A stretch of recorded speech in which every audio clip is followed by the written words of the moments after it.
하나님 말씀 누가복음 1장 8절 말씀. 마침 사가랴가 그 반열의 차례대로 하나님 앞에서 제사장의 직무를 행할세 제사장의 전례를 따라 제비를 뽑아 주의 성전에 들어가 분향하고 모든 백성은 그 분향하는 시간에 밖에서 기도하더니 주의 사자가 그에게 나타나 향단 우편에 선지라. 사가랴가 보고 놀라며 무서워하니 천사가 그에게 이르되 사가랴여 무서워하지 말라. 너의 간구함이 들린지라. 내 아내 엘리사벳이 내게 아들을 낳아 주리니 그 이름을 요한이라 하라. 너도 기뻐하고 즐거워할 것이요 많은 사람도 그의 태어남을 기뻐하리니 이는 그가 주 앞에 큰 자가 되며 포도주나 독한 술을 마시지 아니하며 모태로부터 성령의 충만함을 받아 이스라엘 자손을 주 곧 그들의 하나님께로 많이 돌아오게 하겠습니다. 그가 또 엘리야의 심령과 능력으로 주 앞에 먼저 와서 아버지의 마음을 자식에게 거스르는 자를 의인의 슬기에 돌아오게 하고 주를 위하여 세운 백성을 준비하리라. 아멘.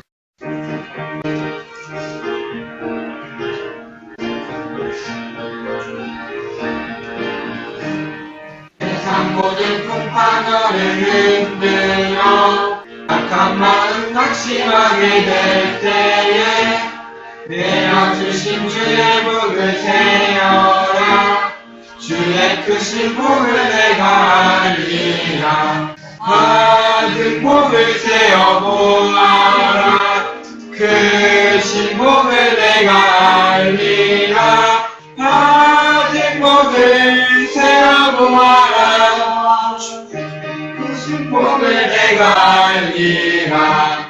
세상 근심 걱정 너를 들고 십자가를 등에 지고 나갈 때 주가 내게 주신 복을 세어라. 두려움없이 항상 찬송하리라. 받은 복을 세어보아라. 크신 복을 내가 알리라. 받은 복을 세어보아라. 주의 크신 복을 내가 알리라.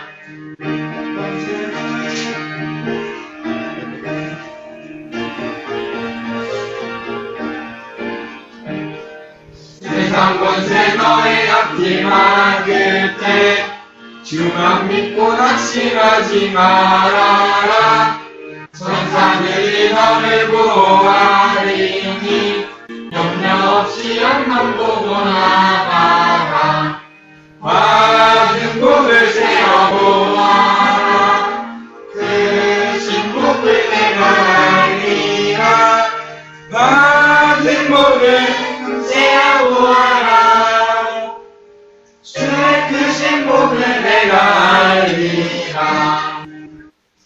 우리가 이 시간에 듣는 것은 하나님의 말씀입니다. 하나님의 말씀을 사람의 말로 들어서는 안 되고요. 우리가 사람의 생각의 의미로 이해하려고 접근하다 보면 1, 2쪽으로 자꾸 가기가 쉽습니다. 그게 내가 이해돼야 되고 그게 내가 수긍이 돼야 되고 또 내가 그게 경험해봤던 이미 선 지식이어야지 그것을 받아들이게 되지 그렇지 않고는 이것을 받아들일 수 없게 됩니다. 우리는 지금 일리 있는 듣기 위해서 온 것이 아니라 진리를 듣기 위해서 온 것입니다. 여러분들 마음의 문을 열고 진리의 말씀이 내 귀에 들리도록 하나님께서 저와 여러분들에게 큰 은혜를 주시기를 축원합니다. 세례 요한이라는 사람은 주의 길을 예배하는 사람으로 우리가 알고 있습니다. 잠깐 나타나다가 사라지는 인물 정도로 마침 자동차들이 다니기 위해서 길을 닦는 작업차들이라 할까요? 그런 모습으로 세례 요한은 예수님 전에 나타나서 주님의 길을 예배해 놓았던 예비자로서의 사명자, 우리가 이렇게 기억하고 있습니다. 오늘 우리가 읽었던 말씀에 보면요, 세례 요한을 주님의 예비자로서 말고 또 다른 한 모습으로서 표현하고 있는 것을 발견하게 됩니다.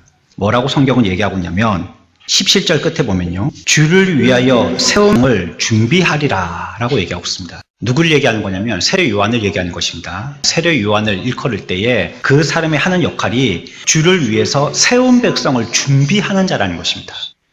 우리 다 같이 한번 해볼까요? 주를 위해 세운 백성을 준비하는 자. 누구라고요? 세례 요한이랍니다. 이 사명이 세례 요한에게만 있지 않고 저와 여러분들에게도 동일하게 있습니다. 우리가 주를 위하여 세운 백성을 준비시키는 자들이 되어야 됩니다. 물론 여기 준비된다는 말에는요, 타인도 들어가지 않는 자기도 포함되는 것입니다. 나도 준비되고 다른 사람들도 준비시키는 자가 되어야 된다는 것입니다. 우리들은 주님 앞에 올 때 그들에게 부담 없도록 하기 위해서 이런 말들을 해요. 아무것도 준비할 필요 없이 있는 모습 그대로 오면 된다고 얘기합니다. 이 말의 의미를 조금 생각해 보면 굉장히 힘든 말입니다. 아무것도 필요 없이 있는 모습 그대로 온다. 사실 있는 모습 그대로 예수께 오는 것처럼 어려운 것이 없습니다. 어쩌면 세상 사람들이 자기의 있는 모습을 수용하지 못하기 때문에 주님 앞에 나오지 못합니다. 우리들도 주님 앞에 나가게 될 때 무엇인가 준비해야 된다라고 생각을 합니다. 준비하고 된다고 얘기하지만 준비를 위해서 무진자 시간을 많이 씁니다. 여러분들 오늘 아침에 오실 때 세수도 안 하고 이도 안 닦고 그렇게 오신 분들이 안 계시네요. 다 말끔하고 예쁘게 갖고 오셨네요. 이것도 우리 나름대로 준비 아닙니까? 어떤 옷이 예쁠런가, 뭐 입었다 저거 입었다 해보고 또 머리에다가 이렇게 올려봤다 또 내려봤다 뭐 바람을 이렇게 불어봤다 뭐 또 내려봤다 이렇게 하고 뭐 빛도 이쪽으로 비서 저렇게 비서 해보고 어제까지 마음의 결정을 해놨는데 오늘 또 신발을 신으면서 또 그게 마음에 안 들어서 또 신발장이 없는 신발장을 쳐다보면서 또 뭐가 또 어울리는가 넣었다 뺐다 해보고 나름대로 예를 쓰고 준비하는 것입니다. 우리가 절기나 어떤 행사 때를 준비해 보면요. 우리가 주님을 위해서 준비해야 됩니다 할 때 할 게 굉장히 많습니다.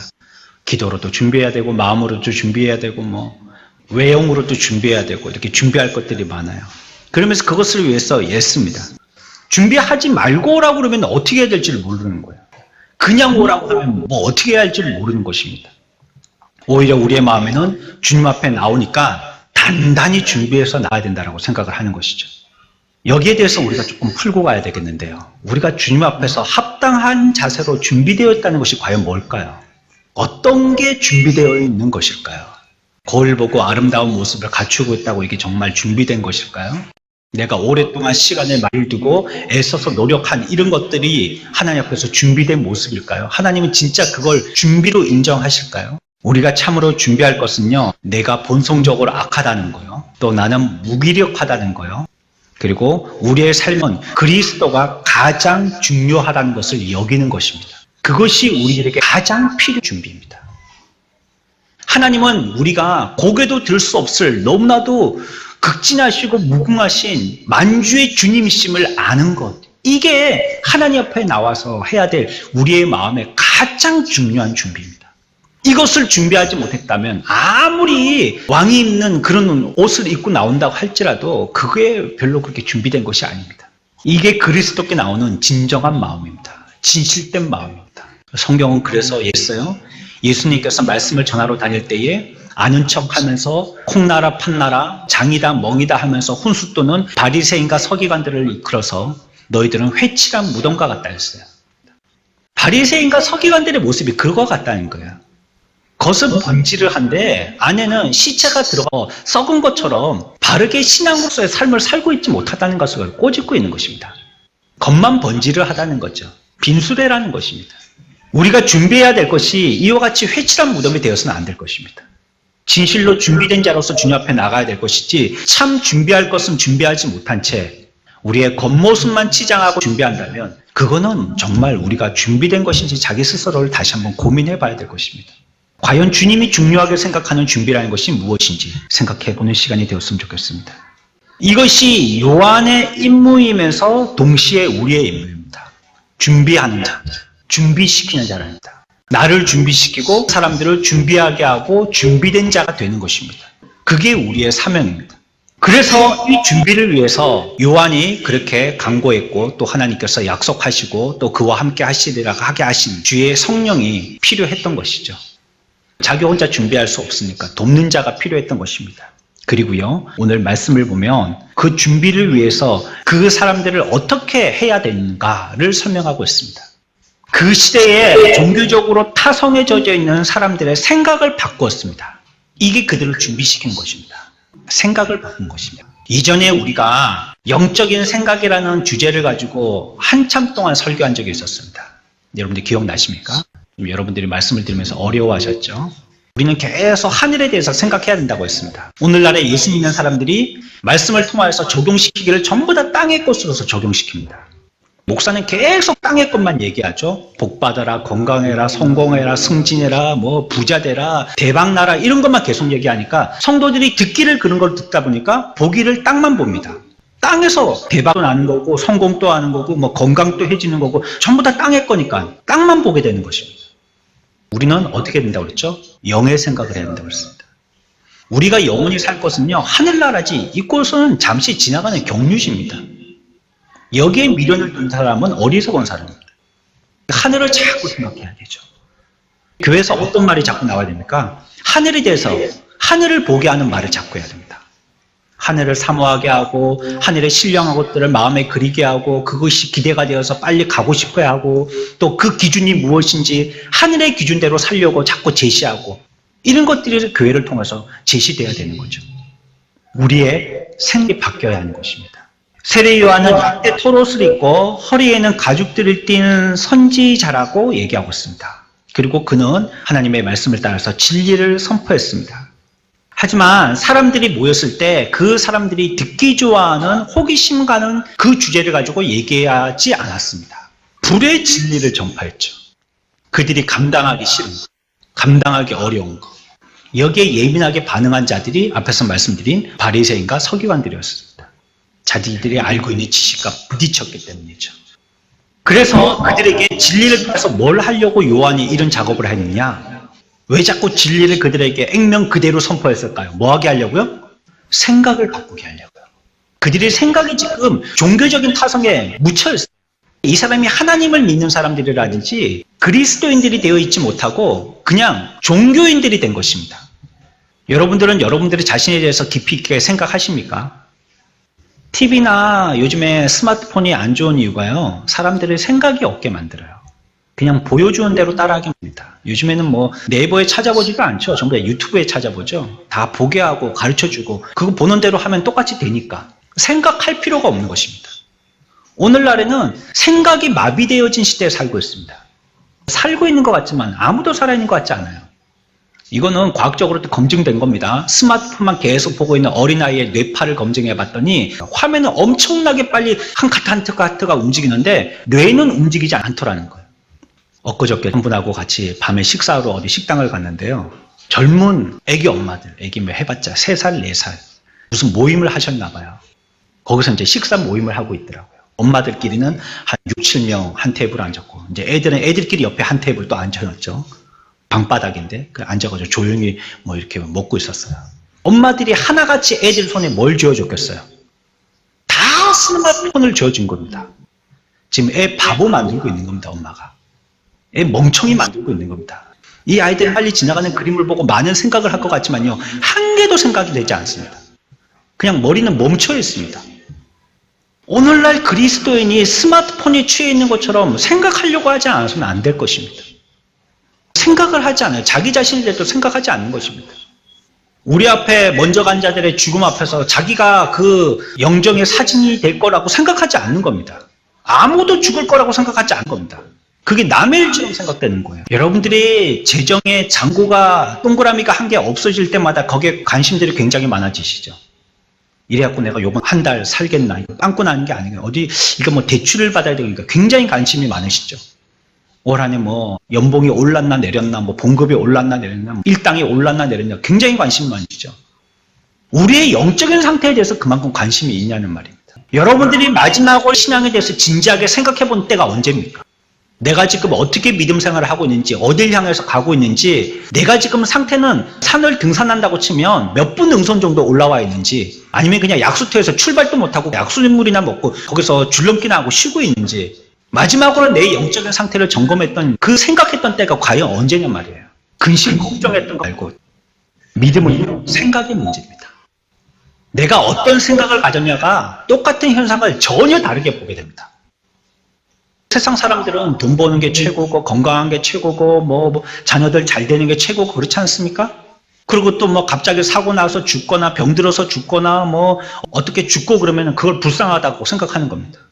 똑같은 거예요. 예수 믿는 사람들에게도 그런 현상은 똑같이 나타납니다. 그것을 어떤 견지로 바라보느냐는 거예요. 믿음의 눈으로 보느냐, 세상과 같은 똑같은 눈으로 보느냐, 이 생각의 차이입니다. 세례 요한은 지금요, 정신없이 바삐 살고 있는 그 시대 사람들에게 정신 차리고 자기의 삶들에 대해서 생각하게 만들고 있는 겁니다. 그러기 위해서는 전곡을 찌르는 바늘과 같은 하나님의 말씀이 필요했던 것입니다. 그래서 이들에게 구주에 대해서 전하였고요. 또 많은 사람들에게는 그들이 이미 잃어버렸던 소망에 대해서도 얘기한 것입니다. 어떤 사람들은 자기들은 완벽하지 못해서 구원받을 수 없다라고 생각하는 사람들에게 구원받을 수 있다라고 얘기해 줄 때 그들은 소망을 품기 시작했고요. 그들의 삶은 복된 삶이 되어졌습니다. 더 이상 자신들은 절망 속에 갇혀있지 않다고 느낄 때요. 그들이 있는 모습 그대로 예수님께 나올 준비를 하게 되었다라고 생각하고 주님께 자신 있게 나올 수 있는 자들이 되었습니다. 생각하게 하는 일이요. 이거는 우리들에게 너무나도 중요한 것입니다. 이것이 내가 세워지는 것이고 주님이 세운 자들을 준비시키는 일입니다. 생각 없이 앞사람의 뒤통수만 바라보고 살고 있는 인생들에게 인생이 과연 무엇인지 생각하게 만드는 것입니다. 진리가 과연 무엇이고 여러분들의 장래가 과연 어떻게 귀결될 것인지 생각하게 만드는 것입니다. 여러분들 생각을 쉬지 마십시오. 머리 복잡하고 단순하게 살았으면 좋겠고 물론 그렇죠. 굳이 생각할 필요 없는 걸 생각하려고 애를 쓸 필요는 없겠죠. 하지만 다른 거는 몰라도 우리의 인생과 신앙에 대해서는 우리가 생각해야 되지 않겠냐는 것입니다.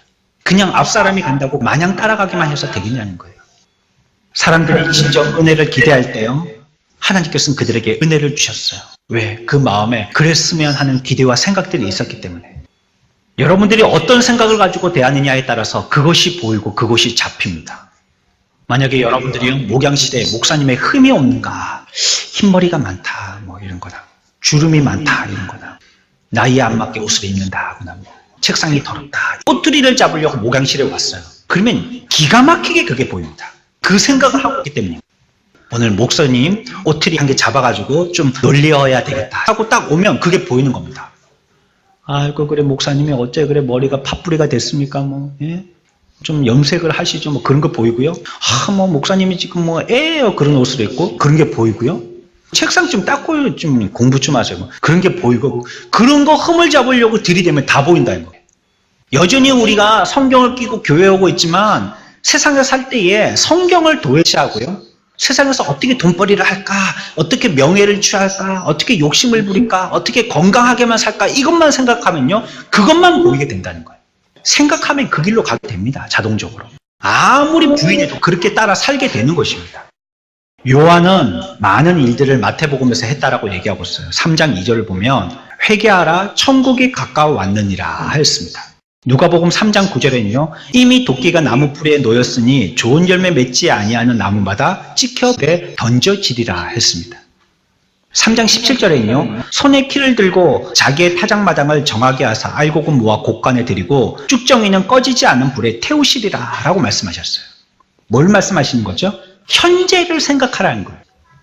장차 임하게 되어질 그때를 보면서 너희 현실이 어떻게 됐는지 도끼가 뿌리에 치고 있는지 지금 아니면 내가 지금 화로에 들어갈 직전에 있는지 현재를 생각하라는 거예요. 앞으로 그것이 우리가 이르게 되어질 현실과 미래인데 그렇다면 지금 당장 생각해야 되지 않느냐 이걸 제시하고 있는 것입니다. 여러분들 생각하면서 살아야 됩니다. 군대에서 뭐 잘못하다 보면요. 군인들끼리 잘 쓰는 관용어 같은 표현이 있습니다. 욕과 같은 말이죠. 후임자들에게 잘 못한다고 나무랄 때 뭐라고 하냐면 이놈이 아무 생각 없네 그런 얘기합니다. 아무 생각 없다고. 군대는 사실 생각할 게 별로 없거든요. 해오던 패턴대로 잘하면 되는 거예요. 전쟁만 나지 않으면. 그럼 큰 일이 없습니다. 그러니까 그냥 습관을 쫓아서 하는 거예요. 잘못되지 않으면 괜찮은데 혹시 잘못되면 닥치는 욕이 그 욕입니다. 아무 생각 없다고. 우리들은 생각해야 됩니다. 특별히 신앙에 대해서는 깊이 묵상해야 됩니다. 내가 어느 위치에 있고 무엇을 추구하며 어디까지 가고 있고 내가 생각하고 내가 말하고 내가 행동하는 것은 무엇을 위한 것인지 끊임없이 생각해야 됩니다. 생각하지 않으면요. 그 사람은 고사합니다.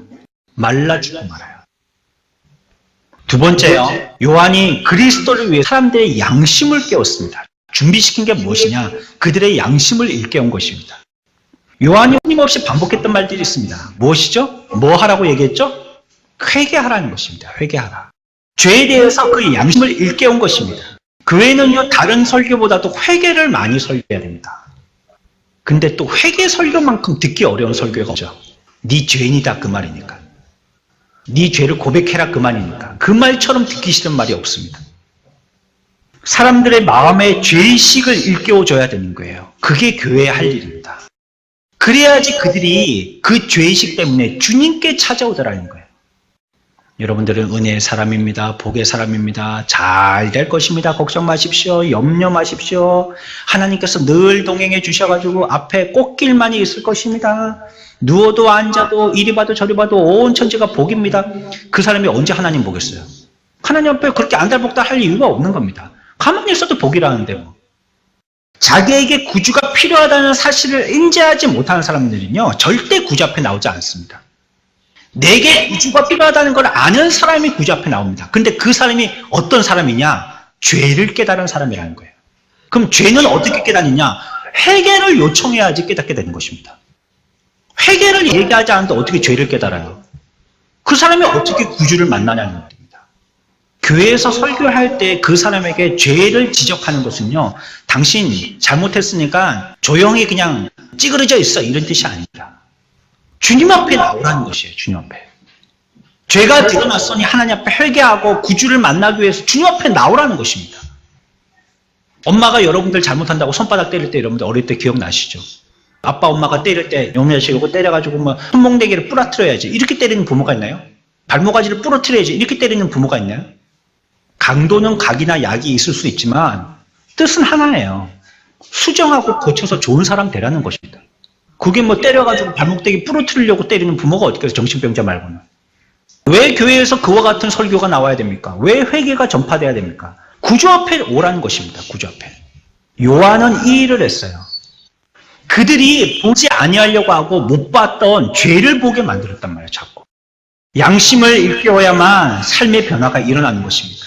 과거의 죄에 대해서요, 겉으로 슬퍼하기만 한다면요, 나중에는요, 같은 죄를 계속 반복하게 되면 아무 소용없는 짓이 되고 맙니다.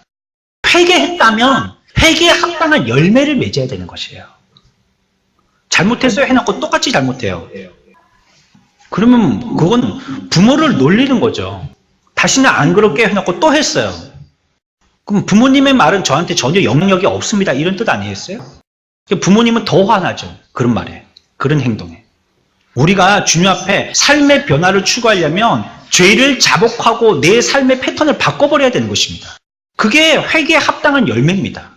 미워하는 것이 잘못됐다라고 지적됐다면 이제는 미워하지 말아야죠. 하나님 앞에 깨름 때문에 지적당해가지고 내 양심이 찔림을 받았다면 이제부터는 부지런해야죠. 나로서 맡은 사명에 대해서 잘 감당하지 못하여서 그것이 회개를 촉구하며 지적당했다면 사명 감당하기 위해서 착하고 충성된 종이 돼야죠. 그게 양심의 사람 아니겠어요? 그게 믿음을 가지고 있는 살아있는 신앙의 태도가 아니겠어요? 욕심에 끌리던 사람이 너그럽게 변하고요. 남의 유익을 위할 줄 아는 사람이 돼야 되는 것입니다. 이게 참 회개한 사람이에요. 듣고 잊어먹는 사람은 아니에요. 의를 따르지 않던 자들이 정직한 자가 돼야 되고요. 다른 사람을 하대하고 불평하고 자기 중심적인 사람은요, 온화하고 타인을 먼저 생각할 줄 아는 사람, 그리고 감사할 줄 아는 사람, 묵묵히 변하지 않고 성실한 사람으로 변해야 되는 것입니다. 이게 정말 회개입니다. 이게 참된 회개예요. 요한은 죄의 회개에 대해서 수많은 사람들에게 말씀을 전하였습니다. 그 사람이 어떤 계층의 사람이든지 막론하고요, 그 사람들의 죄들을 갖다가 의사와 같이 조목조목 구체적으로 지적합니다. 그리고 그들에게 해당되는 직무와 사명을 일깨워 주었고요. 그들은 그 말씀에 감사함으로 순종하였습니다. 복받을 사람들이죠. 여러분, 실만 있다고 옷을 꿰맬 수 있습니까? 옷을 꿰매려면 실과 함께 바늘이 필요한 것입니다. 천을 뚫고 실을 넣기 위해서 날카로운 바늘이 먼저 들어가야 되는 것입니다. 여러분들의 죄가 말씀의 바늘로 꿰뚫어져야 되는 거예요. 그래야지 회복이 있게 되는 것입니다. 말씀에 의해서 찔림을 받아야 된다는 겁니다. 그 말씀에 의해서 지적되고 개인적인 적용이 명확하고 정확하게 돼야 되는 것입니다. 두리뭉실하게 누구한테 말하는지도 알지 못하겠고, 고개 숙는 사람은 뒤로 다 날아가고, 들을 사람은 듣고, 자기가 해당되는 자기의 면면도 불구하고 그 말씀을 부인하고 안 들으려고 한다면 하나님의 말씀이 과연 무엇이 은혜고 무엇이 복이라는 말이에요. 자기에게. 자기 고치는 게 하나님께 복이죠. 그 말씀이. 내가 무슨 병이 있어요, 만약에. 그러면 의사가 와가지고, 뭐 병이 있을 것 같은데요, 그냥 편하게 사십시오, 아카진키 좀 바르고 그러면 안 낫겠습니까? 뭐 좀 심하면 후시딘 좀 바르시고 뭐. 그래 한 달쯤 입원하다가 그냥 병원밥 먹고 그냥 퇴원하십시오. 이러면 그 사람 살리는 거예요, 죽이는 거예요? 죽이는 겁니다, 죽이는 거예요. 당신 지금 도대체 술을 몇 년을 드셨어? 내가 그렇게 저번에 첫 번째 왔을 때부터 술 끊으라고 했는데 술을 얼만큼 드신 거예요? 담배 끊으라고 내가 얘기하지 않았어. 당신 담배 안 끊으면 당장 죽습니다. 그런 행동 하지 말라고 했는데 왜 그런 행동을 계속 반복합니까? 약은 먹거나 다닙니까? 약 먹고 밥 먹고 운동합니까? 세밀하게 지적당해야죠. 사자 붙은 사람들은 최소한 사명이 있어야 됩니다. 그 일을 하려면.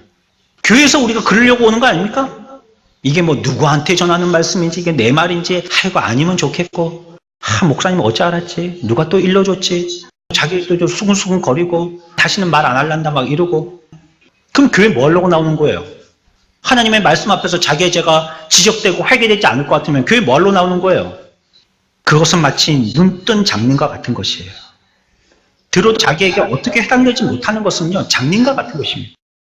말씀으로 찔르지 않으면요 뜨거운 감동, 감동적인 설교, 설교의 은혜는요 달궈진 쇠와 같이요 뜨거워진 것 같지만 참된 자기에게 지어진 말씀으로 회개가 없으면요 금방 식어버립니다.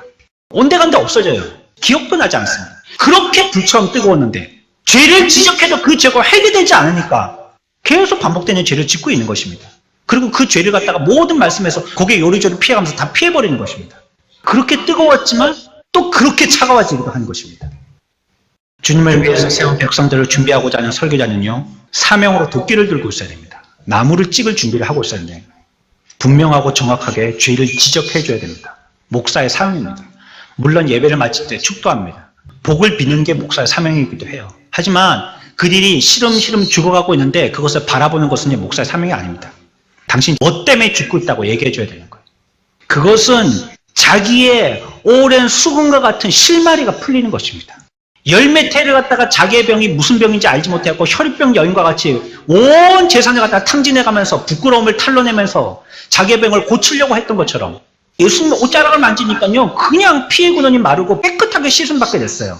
우리가 주님 앞에 나오는 거 그것 때문에 나오는 거 아닙니까? 주님이 뭐라고 하십니까? 누가 내 옷자락 만졌어? 예수님이 몰라서 물어보신 걸까요? 누가 내 옷자락 만졌어? 지나가는데 기분 나쁘게 어제 다리미질을 깨끗하게 하고 왔는데 이거 누가 만진 거야? 예수님이 그래서 물어보신 거예요? 네 자체를 용기 있게 드러내라는 거예요. 네 자신을 드러내라는 겁니다. 네 죄인이라는 거 드러내라는 거예요. 우리는 죄를 지적당하면 전부 다 토끼굴 같은 데 들어가고 숨어서 안 나오려고 합니다. 안 나와요. 물론 죄야 부끄럽죠.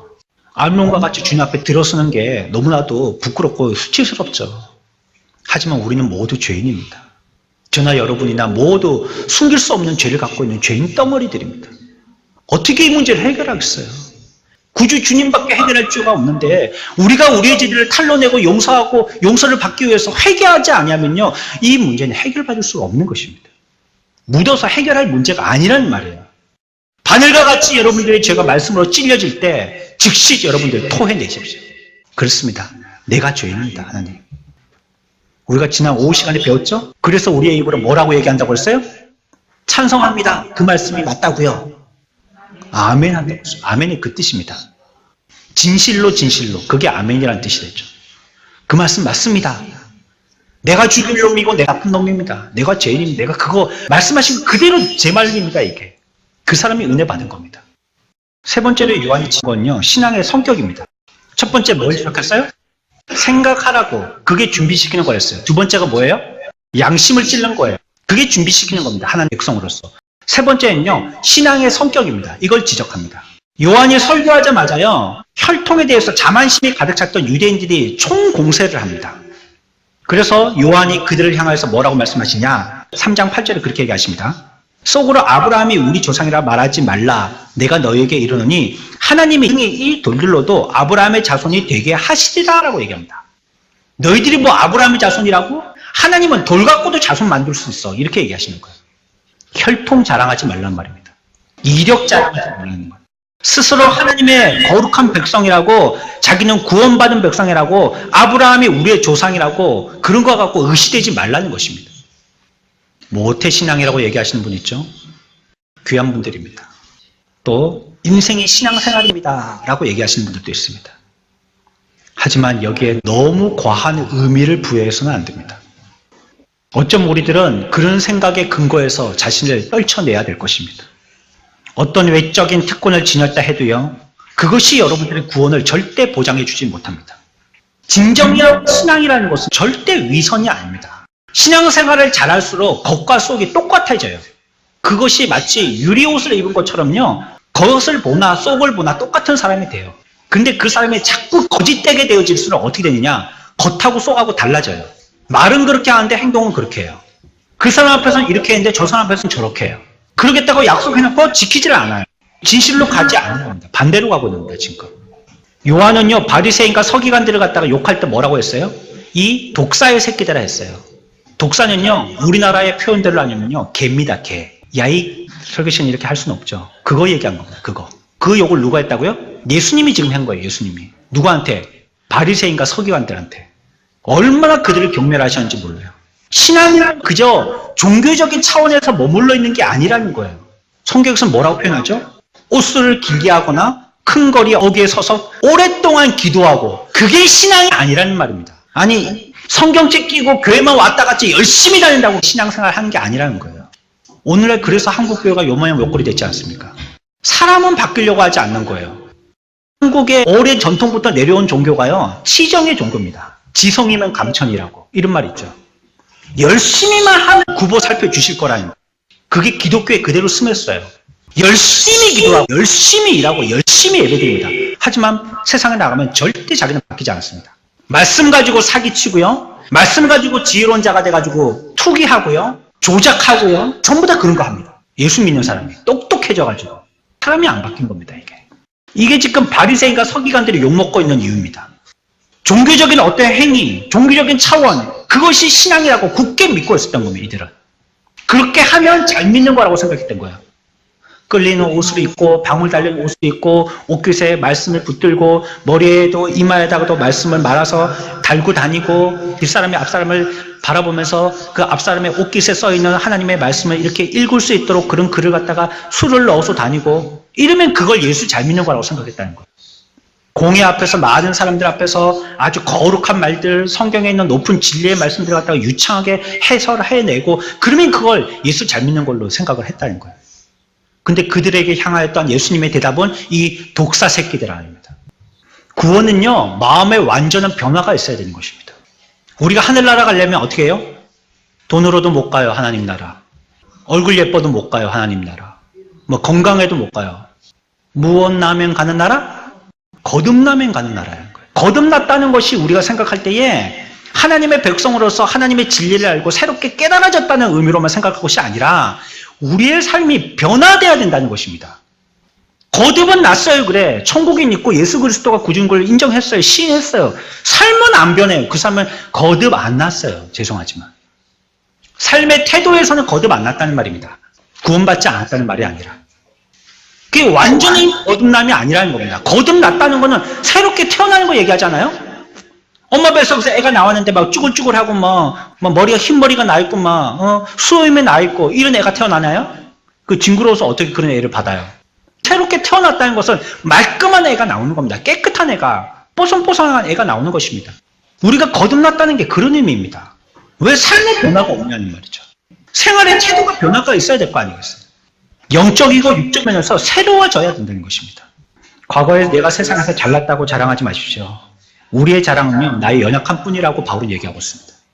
내가 연약한 거, 그거 자랑할 거라는 거예요. 내 못난 거, 찌질이, 이게 내 자랑할 거라는 거예요. 왜? 나의 그런 모습을 통해서 하나님의 강함이 드러나니까. 어떤 사람이 전도 잘하느냐? 잘난 사람이 전도 잘할 것 같죠. 하나님은요, 세상에 부끄러운 것을 들어서 하나님의 놀라움에 쓰신다고 그랬어요. 희한해요. 예전에 과거의 죄악을 탐닉하면서 사단의 하수로 지내던 그때를 그리워하지 마십시오. 우리는 주의 종된 것이 참 행복입니다. 과거에 그런 죄짓고 잘못했던 거, 그런 거 자랑하고 그런 거 자꾸 거론하지 말라는 거예요. 내가 왕년에 뭐 어쨌는데 막 내가 막 하면 눈 까라 하면 전부 다 촥 눈 까르고 막 차 한 대 쓰면은 막 고개를 이렇게 해갖고 막 수십 명이 서가지고 막 깍두기 머리 아저씨들이 막 그런 거 얘기하지 말라는 거예요. 그게 무슨 우리에게 자랑입니까? 교회 출석은 하지만 죄악과 세상을 즐기고 자기를 이기지 못하고 감정적이고 정욕적이고 이기적이고 세상의 자신의 가치를 대변한다고 생각한다면 그에게는 지금 절실하게 구원이 필요한 사람입니다. 여러분들 진정으로 주님께 나가고 싶다면요, 세상의 명예와 자랑을 버리고요, 자신의 욕심과 불의한 감정들을 부인하십시오. 이게 주님의 제자로서 만들어지는 것이고 준비되어지는 것입니다. 정리해 보겠습니다. 오늘 우리가 들었던 말씀, 세례 요한은요, 뭐 하려고 하는 자였다고요? 오늘 보았던 말씀의 17절에 보니까 어떤 자였다고요? 주를 위하여서 세운 백성을 뭐 하는 자? 준비시키는 자. 준비시키는 자. 우리도 준비하고 다른 사람도 준비시켜야 된다는 것입니다. 자, 세 가지만 준비시켰다는 말은 아닙니다. 무슨 말 뜻인 줄 알겠죠? 세 가지만 준비시켰다는 건 아닙니다. 무궁무진한 말씀인데 어리석은 우리들은 이 세 가지밖에 지금 밝혀보지를 못하는 겁니다. 세 가지라도 기억해 보자고요. 첫 번째 뭐요? 생각을 고칠 길을 준비시켰습니다. 두 번째요? 양심의 찔림을 받아야지 바로 예수 믿는 것입니다. 양심의 찔림이 없다면 벌써 화인 맞은 겁니다. 화석화된 겁니다. 세 번째는 뭘 준비시켰어요? 신앙의 성격, 어떤 것이 진정한 신앙인가, 이것을 생각하게, 또 이것을 갖다가 움직이게 만들었다는 것입니다. 사랑하는 우리 선한목자교회 성도 여러분, 저와 여러분들이 하나님 앞에서 지속적으로 준비된 자들이 되어지기를 축원합니다. 주님 앞에 흠도 점도 없이 거룩하게 세워져서 정말 우리를 보실 때, 자, 쟤들을 보고 예수 좀 믿어라, 이렇게 할 만한, 자랑할 만한, 비록 우리의 삶은 부끄럽고 주님 앞에 낯을 들 수 없는 그러한 자들이지만 하나님께서 우리를 지지해 주실 수 있고, 우리의 진정과 우리의 진실됨 앞에 주의 말씀이 우리들을 갖다가 계속적으로 뒤에서 푸시해 주실 수 있는, 우리의 삶 가운데 풍성함이 있는, 그래서 내가 주님 앞에 준비되어지고 다른 사람들도 우리의 태도를 통해서 준비시킬 수 있는 거룩한 주의 백성들이 되시기를 축원합니다.